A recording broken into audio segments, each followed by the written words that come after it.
はいどうもどうも、元キャンプです。今回はですね、アイロンジアスさんから商品提供を受けまして、こちらのアイロンジアスの防水バッグのレビューをしていきます。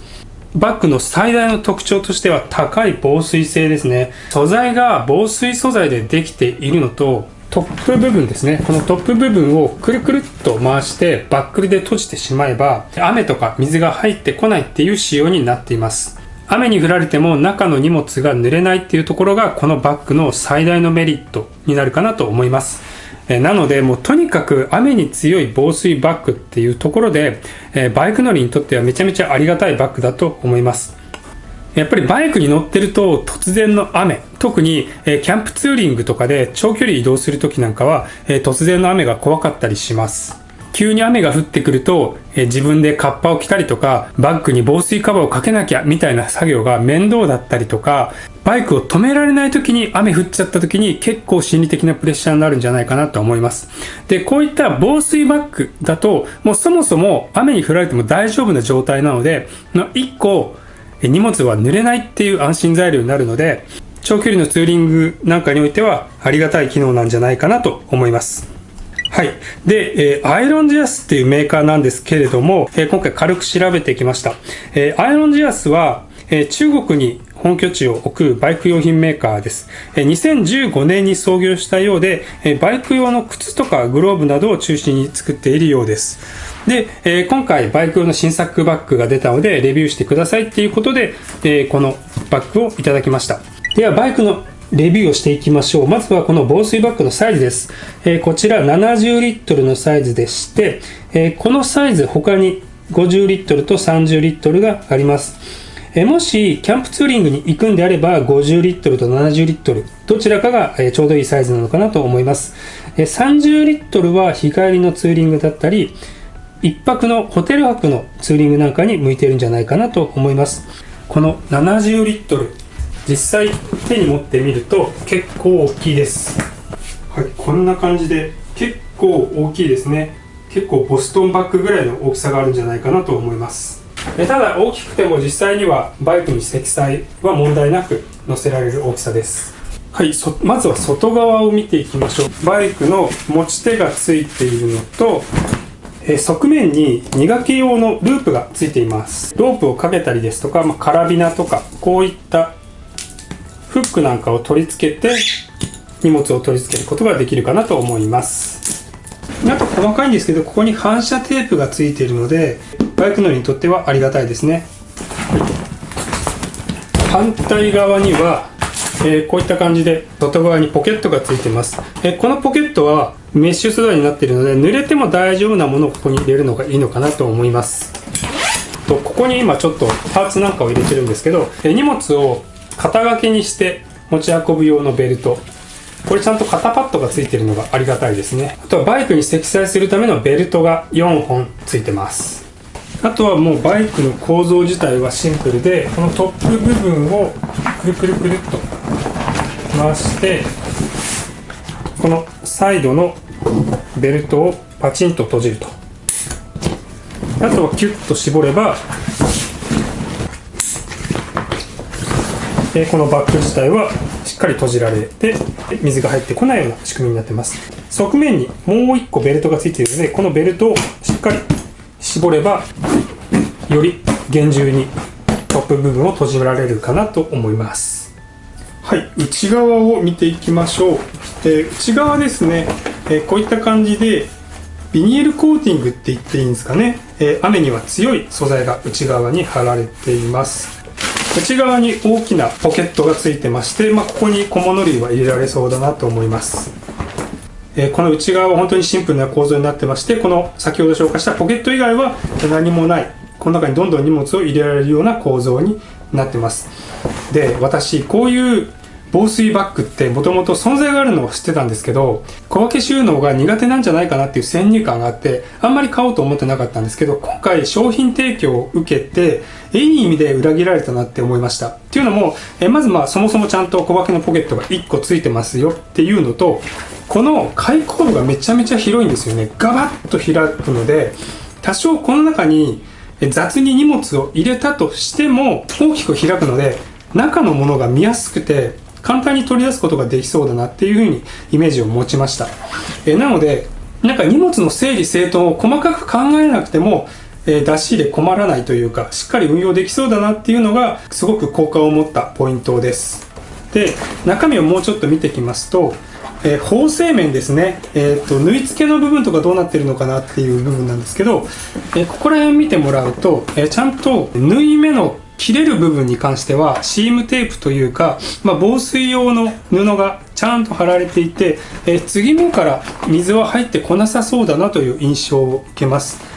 この継ぎ目の部分もしっかり接着されてます。あとはこの縫製ですね。この縫い付けの部分に関してもちゃんと縫い付けられてますし、なんか雑な部分は特に感じてません。で、あとこの入り口の部分ですね。入り口の部分は非常に硬い素材でできているので、ちょっとやそっとでは破けないなっていう風に感じます。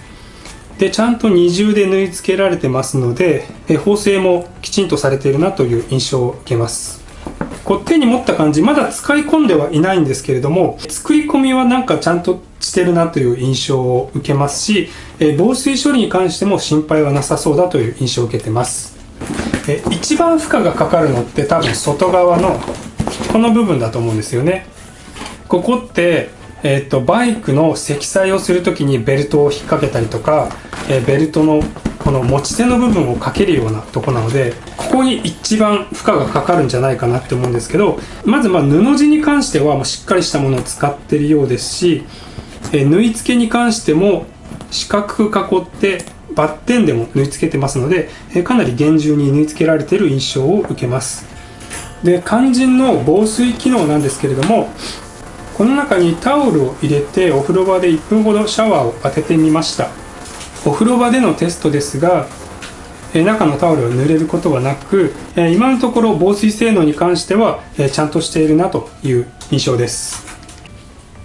で、参考までにどれぐらい荷物が入るかなっていうところでちょっとお伝えしていきたいなと思うんですけど、とりあえずここにキャンプツーリングに必要な超基本の持ち物を持ってきました。これを実際にちょっとこの中に入れて、どれぐらい入るのかなっていうのを見せていければと思います。で、まずこのバッグの中なんですけど、特にこう中敷きがないんですよね。なので尖ったものとかをそのままこのバッグに入れると、突き破ってしまう可能性もありますので、特に重量のかかる底面に関しては、こういった柔らかいものとかね、布地みたいなものをね、まずはそこに入れるのがいいのかなと思います。はい、あとはもうポンポンポンと入れていってしまいましょう。はい、そんな感じで今入れ終わったんですけど、まだなんか結構だいぶ余裕はありそうですね。まだまだなんか例えば焚き火台とかタープとか持ち物まだまだプラスできそうな容量があります。実際にちょっと閉じてくるくるって巻いてみますけど、まだ余裕ありますね。このバッグ全体の、3分の2から4分の3ぐらいしか埋まってないなっていう印象を受けます。実際にバイクに取り付けてきました。取り付け用のベルトは先端が丸くなってますので、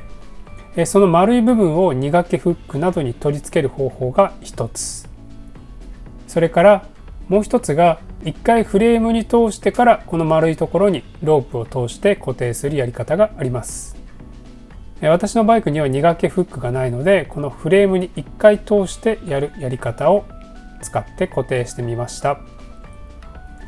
固定する箇所としては4箇所ありますので、4箇所にベルトを固定していきます。固定する際のコツとしては、まずは4箇所軽くベルトを取り付けた後に、順番に各4箇所のベルトを締めていくと、上手に固定ができるかなと思います。およそ5分もかからず、このバッグ自体は固定できました。心配な方は上からツーリングネットなどもかぶせると、より安心して固定ができるかなと思います。で、あと個人的にこれいいなって思ったのが、このバッグ使わない時にとてもコンパクトになるんですよね。ここに空気抜きのバルブがあるので、普通の積載の時もそうなんですけど、中に空気が入ったとしても、このエア抜きのバルブのおかげで中の空気を絞り出すことができます。で、その上でなんかこうホイホイって畳んでまとめてしまうと、このような形で、なんか辞書2つ分ぐらいですかねの大きさに折りたためてしまうので、かなりコンパクトに収納できます。私東京に住んでるんですけど、やっぱり東京の家ってあんまり広くはないので、こういう風にコンパクトに畳めてしまえるだけでめちゃめちゃありがたいですし、例えばこれ70リットルなんですけど、30リットルのバッグだったらもっとちっちゃいはずなので、30リットルのバッグをサブバッグとして畳んで持ち歩いて、旅先で荷物が増えたら、その30リットルのバッグに荷物を入れるみたいな運用もできると思います。これだけの容量なんだけどちっちゃく畳めるっていうのはすごくありがたい機能かなと思ってます。それでキャンプ用のシートバッグを選ぶって時に必ず候補に上がってくるのが、左手のタナックスのキャンピングシートバッグ2だと思います。私もこのチャンネルでたびたび紹介してます。両方触ってみた感じとしては、もうどちらを選んでも良さそうだなって思ってます。で、結論としては右手のアイロンジアスをおすすめしたい人としては、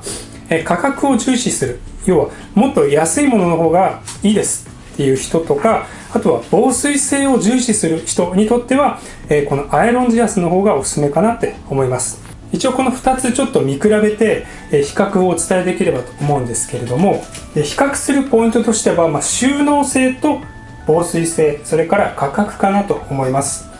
で、収納性に関してなんですけど、左手のタナックスのキャンピングシートバッグ2に関しては基本59リットルで、サイド部分のねファスナーを開けると拡張できるんですね。で、そうするとマックスで75リットルまで入ります。で、右手のアイロンジアスに関しては、今回70リットルのバッグをレビューしています。左が75、右が70っていう風に考えると、正直ここまでの大きさになるともう5リットルの差っていうのは、大きな差はないのかなという風に思います。夜の他に、収納性のポイントとして挙げるんでしたら、この例えばタナックスのキャンピングシートバッグってサイドに、こういったファスナーとかポケットがついてまして、この中にいろんな小物を収納できるっていうところがいいなって思います。で、あとは、このトップにねロープがついてたりとか、ツーリングネットを引っ掛けるためのリングがついてたりと、結構荷物を増やす時の拡張性みたいなものが、豊富なのが魅力的かなって思います。で、対してアイロンジアスの方は、非常にシンプルな作りで、ポケットに関しては、外側と内側に1箇所ずつっていう作りです。あとは2掛けフックが、ここに何箇所かついているといった、比較的シンプルな作りです。防水性をやっぱり重視するため、あんまり複雑な作りにはできないので、アイロンジアスの方がシンプルに作ってあるよね。その代わり入り口はバカッと開いて、中のものを取り出しやすいよねっていうような作りになってると思います。正直ここら辺は使う人の好みなのかなっていうふうに思います。で、次に防水性ですね。防水性に関しては左手のタナックスのバッグは防水性はないです。普通に雨が降れば浸水してきます。なので防水用のカバーがついてて、その防水用のカバーを上からかぶせて雨から防ぐっていうような形になってます。ただこの防水用のカバーなんですけど、あくまで上からかぶせるような形なので、バイクの走行風とか、あとは突風で飛んでっちゃうことがありまして、私も一回実際に飛んでってしまったことはあります。なので、防水性に関しては、本当カバーありきで考えないといけないっていうような運用ですね。で、先ほどもお伝えしたようにアイロンジアスに関しては、防水性は抜群にあるっていう感じです。で、価格ですね。で、価格に関しては、定価でお伝えすると、左手のキャンピングシートバッグは定価が25,300円。アイロンジアスの方は7,480円でした。金額に関してはアイロンジアスの方がずっと安いですね。で、タナックス自体はめちゃめちゃ丈夫なバッグなので、お値段相応だと私は思ってます。で、ただこのアイロンジアス7,480円という金額は、これからキャンプツーリングを始めようかなって思ってる人にとっては、いろんなものを揃えなきゃいけないっていう中で、金額安く抑えられるのは非常に魅力的だなと思います。手に届きやすい価格っていうのが、いいかなと思います。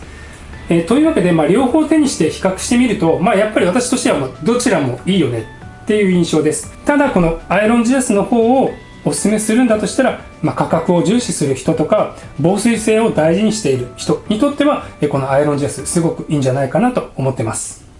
はい、というわけでこちらのアイロンジアスの防水バッグなんですけども、気になった方についてなんですけども、私このアイロンジアスさんから今回クーポンコードをいただいてます。そのクーポンコードを使えば、10% 割引で購入することができます。なので、このクーポンコードと購入サイトの URL 概要欄に貼っておきますので、気になる方はぜひご覧ください。はい、というわけで、今回アイロンジアスの防水バッグをご紹介いたしました。参考になったよって方は高評価とチャンネル登録いただければ嬉しいなと思います。ご覧いただきありがとうございました。元キャンプでした。またね。